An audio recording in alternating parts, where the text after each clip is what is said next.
Assalamualaikum warahmatullahi wabarakatuh. Apa kabar anak soleh dan soleha? Selamat datang kembali dengan Ibu Etiva. Semoga kalian dalam keadaan sehat dan tetap semangat. Oke anak soleh dan soleha, video hari ini adalah tentang beriman kepada koda dan kodar. Sebelum kita masuk ke materi, marilah kita bersama-sama membaca doa sebelum belajar. Bismillahirrahmanirrahim. Rabbi zidni ilman warzuqni fahman. Amin ya robbal alamin. Oke, anak soleh dan soleha, marilah kita masuki materi, yaitu yang pertama adalah pengertian dari koda. Koda adalah secara bahasa memiliki beberapa pengertian, yaitu hukum, keputusan, ketetapan, kehendak. Secara istilah, yang dimaksud koda adalah ketetapan Allah terhadap segala sesuatu sejak zaman azali, yaitu zaman sebelum kita tercipta, yaitu disebut zaman azali. Kodar secara bahasa artinya adalah kepastian, ukuran, kekuasaan, dan perwujudan kehendak. Sedangkan secara istilah, kodar ialah perwujudan kehendak Allah Subhanahu wa Ta'ala terhadap semua makhluknya dalam ukuran dan bentuk-bentuk tertentu sesuai dengan irodanya. Oke. Kemudian selanjutnya adalah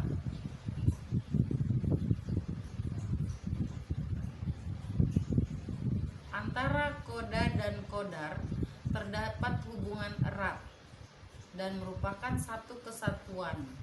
Koda merupakan ketentuan dan kehendak ataupun kemauan dari Allah Subhanahu wa Ta'ala. Beriman kepada kodar dan kodar adalah merupakan rukun iman yang keenam. Iman kepada koda dan kodar dalam ungkapan sehari-hari lebih dikenal dengan iman kepada takdir. Iman kepada takdir berarti percaya bahwa segala apa yang terjadi di alam semesta ini, seperti adanya sehat dan sakit, hidup dan mati, rezeki dan jodoh seseorang, merupakan kehendak dan ketentuan Allah Subhanahu wa Ta'ala. Allah Subhanahu wa Ta'ala menjelaskan bahwa segala sesuatu di alam semesta ini telah ditentukan ukurannya oleh Allah Subhanahu wa Ta'ala.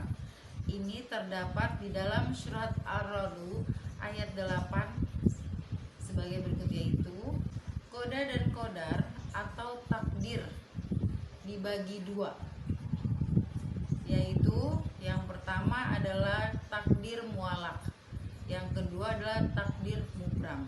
Takdir mualak yaitu ketentuan Allah Subhanahu wa Ta'ala yang mengikut sertakan peran manusia melalui usaha atau ikhtiar. Manusia diberikan peran untuk berusaha, hasil akhirnya akan ditentukan oleh Allah Subhanahu wa Ta'ala. Contoh dari takdir mualak antara lain, yang pertama adalah kepandaian, kesehatan, serta kemakmuran. Itu adalah contoh dari takdir mualak. Takdir mubram. Takdir mubram adalah ketentuan mutlak dari Allah Subhanahu wa Ta'ala yang pasti berlaku untuk semua manusia dan manusia tidak diberi peran untuk mewujudkannya. Contohnya takdir mubram antara lain jenis kelamin, ajal, usia, api yang memiliki sifat panas, bumi berbentuk bulat, gaya gravitasi, kejadian kiamat, dan sebagainya. Nah, itu adalah contoh dari takdir mubram. Ya, oke.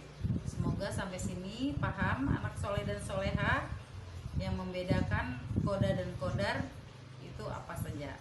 Yang selanjutnya adalah manfaat beriman kepada koda dan kodar adalah yang pertama adalah menenangkan jiwa.